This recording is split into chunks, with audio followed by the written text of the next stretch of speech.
New York Governor Andrew Cuomo remaining defiant despite growing calls from both sides of the aisle for him to resign immediately. Our next guest has been pushing for Cuomo to step down, New York GOP Congresswoman Nicole Malliotakis, and she joins us now. Good morning to you, Congresswoman. Good morning. Good morning. You called for him to resign after the nursing home incident. Now, what do you think after this came out yesterday? That's correct. Months ago, I was on your show saying that the governor should resign because of his mishandling of nursing homes that led to 15,000 deaths. Now, this has only exacerbated the need for Governor Cuomo to go. And I said previously that he was going to go either by resignation, by conviction of a crime, by impeachment, or at the ballot box. And it seems more and more likely that it will be either by resignation or impeachment, because I believe the state legislature, which is controlled fully by Democrats, has the vote to move forward with impeachment. Well, it's interesting, Congresswoman, because the person who runs the Assembly, the Speaker, Carl Heastie, in the past, who's overseen the impeachment investigation, he has pretty much done everything he could to protect the governor. Although yesterday he said, you know what, you're right. He's lost the confidence of all of us. He should go. Yeah, and that's because the demands of the members of the conference. I was a state assembly member before I went to Congress, and I have friends on the other side of the aisle who have told me that in closed-door meetings, there was not one person that stood up in support of Governor Cuomo this week. Yesterday, as a matter of fact, after that bombshell report came out. The governor was very quick to call on a number of Democrat Assembly members to resign since 2013. Matter of fact, there were 3 members that he was quick to call for their resignation, saying that there was a zero tolerance for sexual harassment in our state.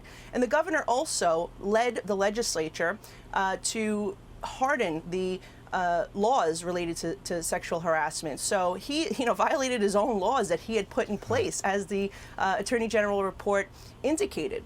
So what I urge people to do, if they agree with us that it's time for the governor to go, they should add their name at enoughcuomo.com. We have a growing number of New Yorkers and Americans who want to see Governor Cuomo resign at this point, not just because of the sexual harassment confirmations that came out yesterday, but because of his mishandling of the nursing homes. You know, Congresswoman, he had a 2-part defense. Part of it was that creepy video that he showed where he essentially says that I do this to everyone. And then the second part was he said that this was all politics. Take a look. Politics and bias are interwoven throughout every aspect of this situation.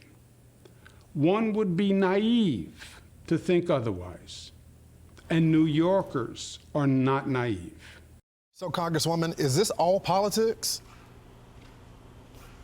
It's absolutely disgraceful that he is trying to defend this situation.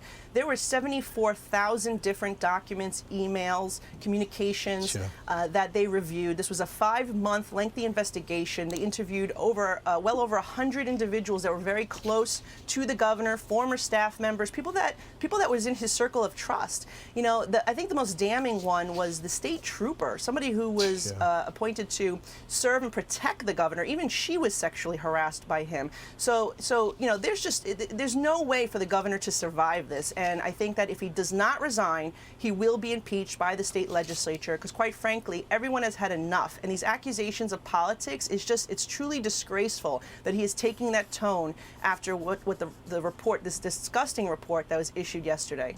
I wonder if more staffers are going to leave his office after that report came out. We'll see. Thank you so much for coming on, Congresswoman.